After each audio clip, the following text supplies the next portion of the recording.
Makeup പ്രൊഡക്ട്സിനാണ് കോസ്റ്റ്യൂമിനേക്കാളും കൂടുതൽ പൈസ പൊട്ടിക്കുന്നത്? അല്ല, അല്ല, കോസ്റ്റ്യൂമിന് തന്നെയാണ്. കോസ്റ്റ്യൂമിന് തന്നെയാണോ? ഞാനിങ്ങനെ ഓവറായിട്ട് ഭയങ്കര മേക്കപ്പ് ചെയ്ത് നടക്കാൻ ആഗ്രഹിക്കുന്ന ഒരാളല്ല. ലിപ്സ്റ്റിക് ഷെയ്ഡ്സ് ഒക്കെ 2-3 ഷെയ്ഡ്സ് ഒക്കെ കയ്യില്, ഒരുപാട് ഡാർക്ക് ഷെയ്ഡ്സ് ഒന്നും യൂസ് ചെയ്യാറില്ല.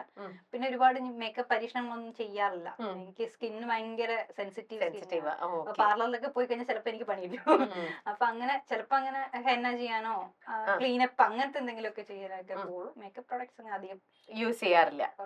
ഓക്കെ, കോസ്റ്റ്യൂമിനാണ് പൈസ ഫുൾ പൊട്ടിച്ചോണ്ടിരിക്കുന്നത്. ഏകദേശം ഒരു മാസം എത്ര പൊട്ടിക്കും? അല്ല, ഇപ്പൊ ഓൺലൈൻ ഒക്കെ ഉള്ളതുകൊണ്ട് വലിയ കുഴപ്പമില്ല. അഡ്ജസ്റ്റ് ചെയ്ത് പോകുന്നുണ്ട്. ഇപ്പൊ കുറെ കൊളാബ് കിട്ടും. പിന്നെ അതൊരു വലിയ കാര്യം. ഫംഗ്ഷന് പോകുന്നുണ്ടെങ്കിലും കൊളാബ് ഉള്ളതുകൊണ്ട് ഞാൻ രക്ഷപ്പെട്ടു പോകുന്നു. പണ്ടൊക്കെ എടുത്തതിന് എന്റെ പൊന്നോ, ഇപ്പോഴാണോ എനിക്കൊരു സമാധാനം ഉള്ളത്. ഓക്കെ, ശരി. അപ്പൊ ഇപ്പത്തെ ചോദ്യത്തിന് ആൻസർ നോ ആയിരുന്നു. നോ പറഞ്ഞത് കൊണ്ട് ഞങ്ങൾ ഉടനെ ഒരു ടാസ്ക് തരാണ്. ഓക്കെ, ടാസ്ക് ഇതാണ്. പ്രേതത്തെ കണ്ടു എന്ന് വിശ്വസിക്കുന്ന ആ ദിവസം ഓർത്തെടുക്കുക. പ്രേതത്തെ കണ്ടിട്ടുണ്ടോ കുട്ടി?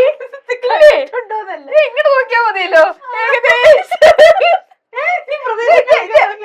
ഇതാണ് അതെന്ന് വെച്ചാല് പണ്ട് ഷൂട്ടൊക്കെ കഴിഞ്ഞ് നമ്മൾ ടയേർഡായിട്ട് ഷൂട്ട് 12 മണിയൊക്കെ കഴിയുമ്പോ വന്ന് കിടക്കുന്ന സമയത്ത്